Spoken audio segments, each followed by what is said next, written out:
एक जगह बनाई गई थी जो मिस्र कुएं में थी और उस कुएं में एक छोटी सी कोठरी बनाई गई थी जिसका नाम में जिसमें इकराम रखा है,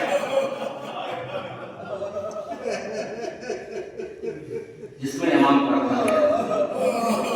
अब रोज एक नई नसीहत, कभी ताज़ियाने से मारा जा रहा है, कभी कोड़े से मारा जा रहा है, इमाम को बेड़ी और कड़ी पहनाया गया।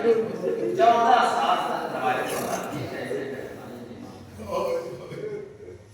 क्यों रहे। कभी हम इस बात के बारे में सोचे कि क्यों रहे इमाम, सिर्फ इसलिए इमाम इन सबको जरूरतों को बर्दाश्त कर रहे हैं कि मेरे जब का दीन बाकी है, मेरे जब के दीन के वफादार बाकी रह जाए, उस पर अमल करने वाले बाकी रहे।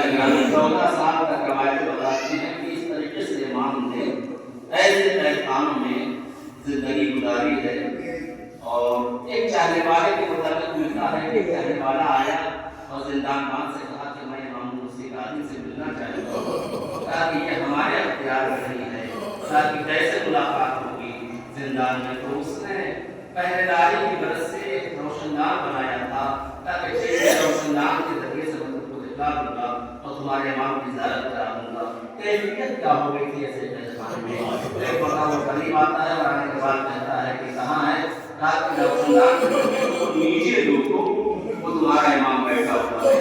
एक मर्तबा जैसे उसने देखा था कि मुझे तो कुछ नहीं आ रहा है, कुछ तो नजर आ रहा होगा, ताकि एक सफेद सा कपड़ा नजर आ रहा है, एक सफेद सा कपड़ा नजर आ रहा है।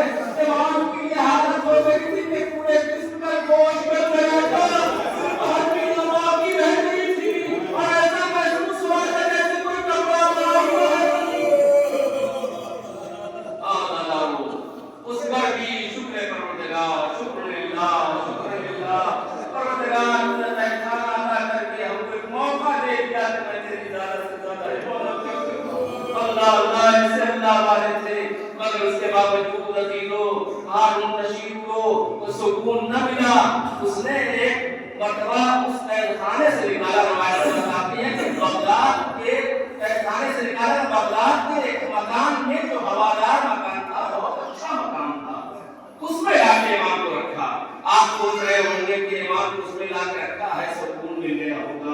नहीं, अजीजों रवायत बताती है कि उसने इमाम को लाके रखा है और वो इलाका वो था कि जहाँ पर रक्स और सुरूर की महफिलें हमेशा कर रहती थी, गाने वालियां हमेशा गाना गाती रहती थी। एक मर्तबा गिरामी हमारे साथ इमाम ने पैगाम भेजा, कहा कि अरे मुझको उसी कैद खाने में डाल दे, इस जगह से तो बेहतर है कि वही कैद खाना, ताकि ये तो अच्छी जगह है, यहाँ ताज़ा हवा मिल रही है, आपको कोई परेशानी नहीं होना चाहिए। ताकि ये आवाज हमको बड़ा परेशान कर रही है, इस आवाज से बेहतर है कि हम उसी कैद खाने में रहें जहाँ पर हवा तक उतरती है। सब कुछ करने के बावजूद हारून रशीद को खतरा है। एक दो रोज भी आया कि इमाम को बाकायदा हारून रशीद ने जहर दिया। तारीख बताती है कि 23 रजब का दिन था जब इमाम को जहर दिया है हारून रशीद ने, और 25 रजब का वो दिन था जब इमाम की शहादत हो गई, और 28 रजब को इमाम को दफन किया गया। आप गौर करें कि आखिर शहादत 25 तारीख को हो गई थी, तो ये 3 दिन तक ये दफन किया गया। अलीगढ़ रवायत बताती है कि जब इमाम को जहर दे दिया गया और इमाम की शहादत हो गई, लेकिन हारून रशीद ने बाकायदा इमाम को बुलाया, मजदूरों को बुलाया और बुलाने के बाद जाके जनाजा ले जाओ और पूरे बगदाद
एक मतलब कहा कि अच्छा ये बात भी बताऊंगी, इतना बता दे कि क्या तूने मन्नत बनवाई थी कि जब तुझे कोई औलाद हो जाएगी तो तू ये जब मैं उम्मत की खिदमत करूंगी।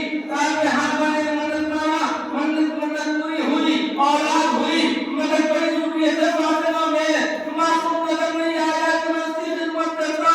तो एक मंडल बीवी ने कहा कि जान तुम्हें नौकार के ऊपर अरे तू के अंदर फातिमा पड़ी हुई है, उसका लाशा पड़ा हुआ है, ना उसके कौम को जुड़ा कर उसको कफन का इंतजाम कर। एक मंडल कहने बीवी मैं जाऊंगा जरूर, मगर इतना बता दो कि तुम हो